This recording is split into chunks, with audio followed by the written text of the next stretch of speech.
Patty, Part 3. We were married November 9, 1978 in Las Vegas. One of the things you have to understand, Patty was a devout Catholic. We would pray to Holy Mother all the time. So on my wedding night, Patty's present to me was a Star of David. My goodness, I was a little surprised about that. Then those from the other side would start to talk through Patty. In her apartment, that was the first time. Remember when she said, Michael, we cannot go there. Well, okay, what's this? But I knew instinctively, because I had attended Self-Realization Fellowship for many years. Not only did the speeches or the talks from the other side continue, she then started to do automatic writings where she would write out, and those are covered in my book. We did psychic readings. Some of those were covered in my book. We started giving Sunday night lectures, and she actually cured one person, and I won't say who or what. We wrote the Light Ones booklet. When we moved to Oregon, it was in the Portland, Oregon area, she started complaining about headaches. The doctors had her do an MRI, and it showed a pituitary tumor the size of a golf ball right in the middle of her head. Now, she waited until after Christmas because she wanted to have a good Christmas party. And in January 1981, she had an 8-hour operation. The doctor was from Stanford. He had graduated. He moved to the Portland, Oregon area, which was interesting because afterwards he moved back to Stanford and headed up their medical team. The diabetes disappeared for a short time after that, but then it came back and it eventually killed her. In March 1981, Michael was born to one of her daughters. This was the young Michael in our first lifetime who was our son. I got laid off. The jobs just weren't in Portland, Oregon or anywhere else in the early 1980s. And I was without a job for almost a year.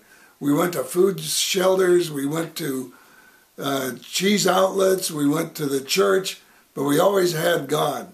When I finally did get a job, we three, Patty, Michael, and myself, moved to Indianapolis area, and there we legally changed his birth certificate to show that Patty and I were his parents.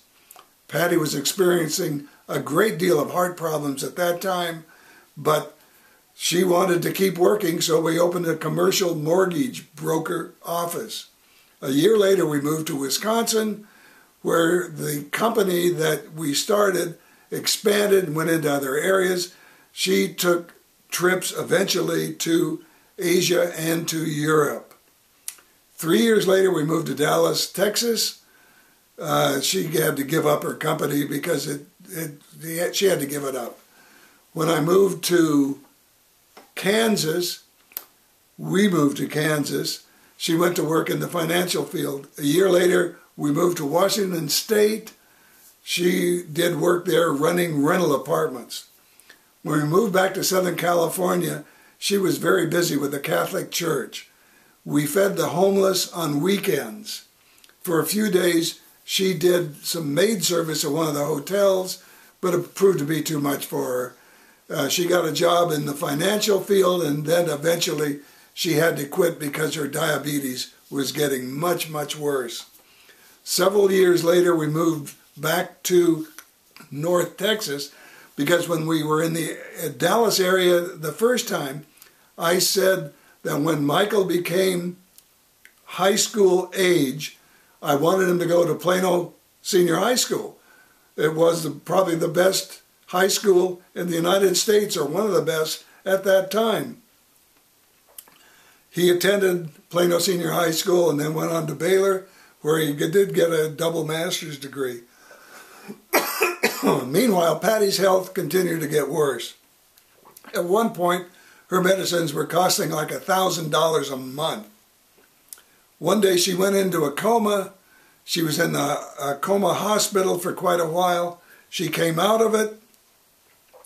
Then early one morning, her blood pressure went really low. They called me like at 5 in the morning. I rushed over to the hospital where they had taken her right across the street to the emergency room.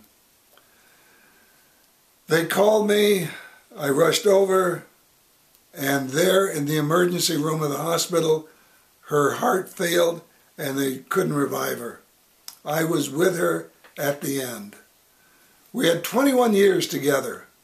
She died the day after Valentine's Day on February 15, 2001. My name is Earl.